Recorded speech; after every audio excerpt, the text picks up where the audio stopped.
ዛሬ ጦርነቱ 21ኛ ቀኑን ሲይዝ በሚቀጥሉት ሳምንታት ውስጥ ለሚታየው የውጥረት ጭማሪ እንደ አዲስ መነሻ የሚሆኑ ተከታታይ ክስተቶች ተከስተዋል። ከኢራን ወገን ኢራን የኤፍ 35 አውሮፕላንን መምታቷን አስታውቃለች። ይህ ከ10 ዓመት በፊት አገልግሎት መስጠት ከጀመረውና በዓለም ላይ እጅግ ዘመናዊ ከምትባለው የዚች አውሮፕላን አገልግሎት ታሪክ ውስጥ የመጀመሪያው ክስተት ተደርጎ ይወሰዳል። በተመሳሳይ ጊዜ ደግሞ የኢራን ኃይሎች ጥቃታቸውን አሳድገው ወደ አዲስ ደረጃ አሸጋግረዋል። ከትላንት በስቲያ በሃይፋ የነዳጅ ማጣሪያ ኢላማ እንደሚያደርጉ ዝተው ነበር። ዛሬ ያንን ዛቻቸውን በተግባር አሳይተዋል። በቴል አቪቭ አሳዛኝ ምሽት ነበር። በአንድ ሌሊት ከ150 በላይ ሰዎች ቆስለዋል። የኤሌክትሪክ መቆራረጥና በኢነርጂ ተቋማት ላይ መስተጓጎል ደርሷል። አጠቃላይ የቆሰሉ ሰዎች ቁጥርም 4000 ደርሷል። በመጋቢት ወር ሙሉ በመካከለኛው ምስራቅ የታየው ፈጣንና ተከታታይ የግጭት መባባስ በዓለም አቀፍ የደህንነት መዋቅር ውስጥ ሙሉ በሙሉ ከዚህ በፊት ታይቶ የማይታወቅ ለውጥ አምጥቷል። በተመሳሳይ ጊዜ የአሜሪካ ኃይሎች በኢራን መሬት ላይ ደሴቶች የሚሆኑ የምድር ክፍሎች ለሚደረግ የምድር ላይ ወረራ ዝግጅታቸውን እያጠናከሩ ነው። ቁጥራቸው 2500 የሚደርስ አዲስ የማሪን ጦር አደረጃጀት እየደረሰ ነው። በዚሁ ጊዜ ሁለቱም ወገኖች እስራኤልና ኢራን በነዳጅ መተላለፊያ መንገዶች ላይ በቋሚነት ለመቆጣጠር ያላቸውን እቅድ ለመጀመሪያ ጊዜ በይፋ እያሳዩ ነው።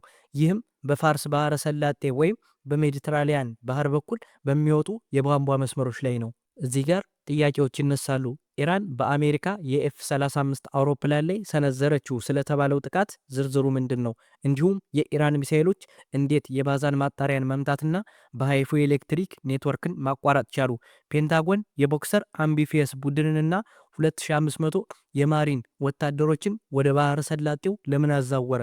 እናም ኢራን አዲስ ፕሮቶኮል ዘርግታ ከጦርነቱ በኋላ በባህረ ሰላጤው ጫፍ ላይ ማን እንደሚያልፍ መቆጣጠር ብትጀምር ምን ይፈጠራል? በእርግጥስ የኔታንያሁ መንግስት የኢነርጂ ቧንቧ መስመሮችን በመገንባት የሆርሙዝ ባህር ጫፍን ሚና ለዘላለም መሰረዝ ይችላል? ሰላም ጤና ይስጥልን። የተከበራችሁ የኤንኤስ ኒውስ ቤተሰቦች የከበረ ሰላምታችን በያላችሁበት ይድረስ። እነሆ አዳዲስ መረጃዎችን ይዘን በሰዓቱ ተገኝተናል። እስከ ጥንቅራችን ማብቂያ ድረስ አብራችሁን ሁኑ። ሰናይ ቆይታን ተመኘን።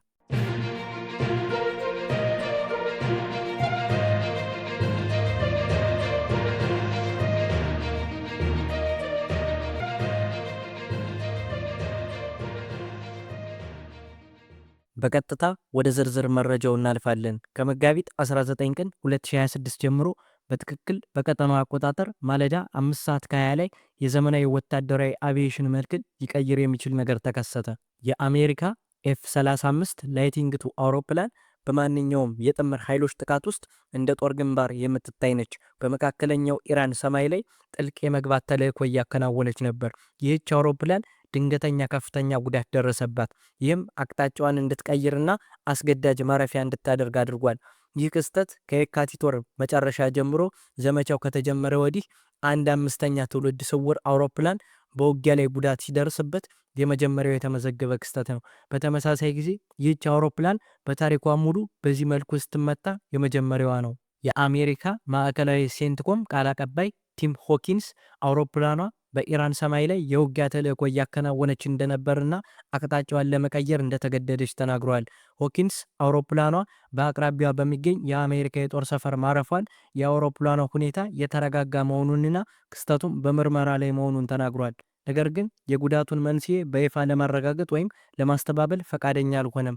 ይህ ምርመራ እስካሁን ተራ የደህንነት ምርመራ ይሁን የውጊያ ጉዳት ምርመራ ወይም የደህንነት ግምገማ የታወቀ ነገር የለም፣ ምክንያቱም የወጣ ዝርዝር መረጃ የለም። ነገር ግን ምንም እንኳን ይፋዊ መረጃው ቢደበቅም እንደ ሲኤንኤን ያሉ ትላልቅ የዜና አውታሮች አውሮፕላኗ በኢራን ጸረ አውሮፕላን ተኩስ መመታቷን ምንጮች አረጋግጠዋል። ዘገባዎች እንደሚሉት አውሮፕላኗ በባህረ ሰላጤው በኩል ወደ ደቡብ አቅጣጫዋን ቀይራ እስካሁን ባልታወቀ የጦር ሰፈር አርፋለች። በተመሳሳይ ጊዜ የአብዮታዊ ዘበኛው ኃይል የኤሮስፔስ ኃይል ለጥቃቱ ኃላፊነቱን የወሰደ ሲሆን የፋርስ ከፊል ይፋዊ የዜና ወኪል በኩል የሙቀት ምስል ቪዲዮ አውጥቷል። አውሮፕላኗ በመካከለኛው ኢራን በሚገኝ አዲስና ዘመናዊ የጸረ አየር መከላከያ ዘዴ መመታቷን ገልጸዋል። እነዚህ ቪዲዮዎችና የተሰራጩት ምስሎች በማንኛውም ገለልተኛ አካል በኩል ትክክለኛነታቸው አልተረጋገጠም። ነገር ግን በዚህ ግርግር መሃል ባልተረጋጉ ዘገባዎች በማህበራዊ ገጾች በተለይ በኤክስ ላይ ታይተዋል። በሌላ በኩል ደግሞ ኤፍ-35 በባንደር አባስ ላይ ተመታ፣ እርሷም ባልታወቀ ቦታ ማረፏን ይገልጻሉ። ይህንን እስካሁን ፔንታጎን አላረጋገጠውም። ይህ ከሆነ ታዲያ ራዳር እንዳያት ተደርጋ የተሰራችው ስውር አውሮፕላን እንዴት በጸረ አየር መከላከያ ልትመታ ቻለች?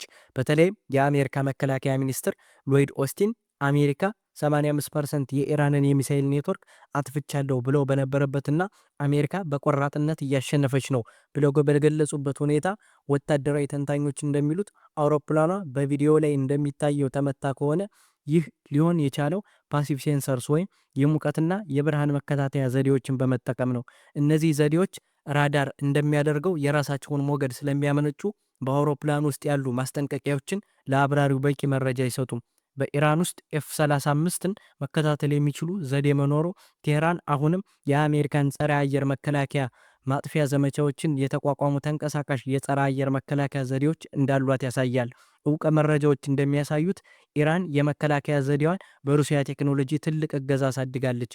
በ2025 መገባደጃ ላይ የወጡ የሩሲያ ዘፋየር ፋብሪካ የቦርድ ስብሰባ ሰነዶች እንደሚያሳዩት የሩሲያ መንግስት ትክክለኛውን የኦፕቲካል እና የኤሌክትሮ ኦፕቲካል መቆጣጠሪያዎችን ለሩሲያው ራዲዮ ዘፎርድ ኩባንያ ሰጥቷል። ይህም ኩባንያ ለጸረ አየር መከላከያ መቆጣጠሪያዎች የሚሰራ ነው። እነዚህ መሳሪያዎች ለውጭ ደንበኛ ኬጂ9 በሚባል ኮድ የተሸጡ ሲሆን በኋላ ላይ በወጡ መረጃዎች ደንበኛው ኢራን መሆኗ ታውቋል። ይህ ሁኔታ ኢራን ከሩሲያ ያክ-130 የስልጠና አውሮፕላኖችን ከተቀበለችበት ጊዜ ጋር ይገጣጠማል። ይህም አብራሪዎቿን ለሱ-35 ለማዘጋጀት ነው። ሱ-35 ደግሞ ኢርቢስ ኢ ራዳሮችን ይጠቀማል። ይህም የሩሲያን ቴክኖሎጂ ከኢራን ሚሳኤሎች ጋር ያዋህደዋል።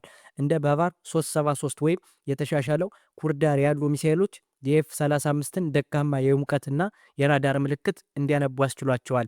ነገር ግን እስካሁን ምንም አይነት ይፋዊ የአሜሪካ ወይም የኢራን ምንጭ የሚሳኤሉን ስም፣ የባትሪውን ቦታ ወይም የውጊያውን ዝርዝር አልገለጸም። ከዚህም የከፋው ደግሞ ኢራናውያን በመከላከያ ብቻ አልተገደቡም፣ ጥቃታቸውን አሳድገዋል። በተለይም በትላንት በአይፉን ካደረሱት ጥቃት በኋላ የአብዮታዊ ዘበኛው ኃይል የኤሮስፔስ ኃይል 3 ተከታታይ የባለስቲክ ሚሳኤሎችን ከኢራን መሬት በቀጥታ ተኩሷል።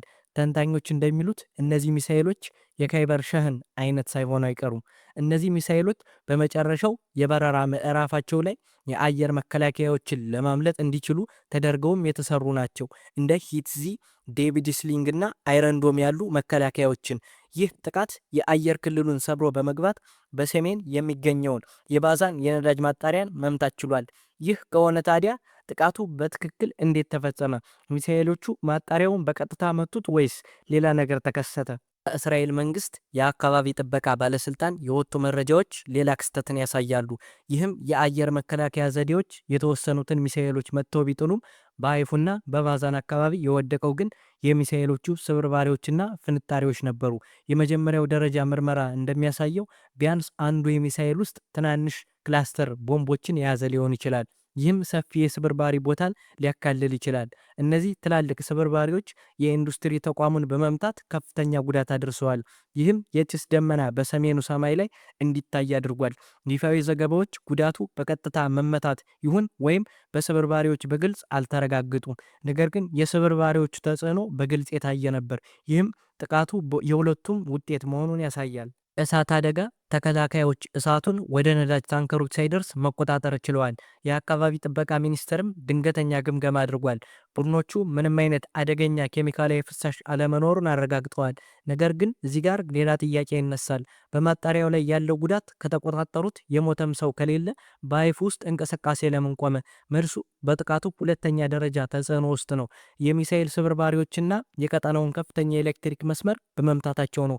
ይህም በአይፉና በዙሪያው የኤሌክትሪክ መቆራረጥን አስከትሏል። የኤሌክትሪክ ኩባንያው አገልግሎቱን በአንድ ሰዓት ውስጥ ለብዙ ቦታዎች ቢመልስም የኢንዱስትሪ ቀጠናው ግን ለረዥም ጊዜ ያለ ኤሌክትሪክ ቆይቷል። የኤነርጂ ሚኒስትሩም የጉዳቱን መጠን ዝቅ ለማድረግ ቢሞክሩም የኢራን አብዮታዊ ዘበኛ ግን ማጣሪያውንና ሌሎችን ቦታዎች መምታቱን አስታውቋል። በሚሊዮን የሚቆጠሩ ሰዎች በጨለማ ወደ መጠለያዎች መግባታቸው ትልቅ ስነ ልቦናዊ ተጽዕኖ ነበረው። የባዛን ማጣሪያ መመረጥ በአጋጣሚ አይደለም።